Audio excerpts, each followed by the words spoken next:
Here. நம்ம இன்னைக்கு என்ன பார்க்க போறோம்னா பிரைட் நீடோட மேக்கப். என்னோட கிளைண்ட்ஸ் வந்து 3 டைப்ஸ் ஆஃப் மேக்கப் கேட்டிருந்தாங்க.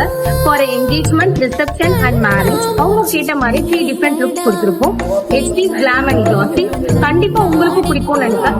மறக்காம திவ்யா மேக்கப் ஃபாலோ பண்ணுங்க, லைக் பண்ணுங்க, கமெண்ட் பண்ணுங்க. Bye bye. அந்த காற்றை நிறுத்தியும்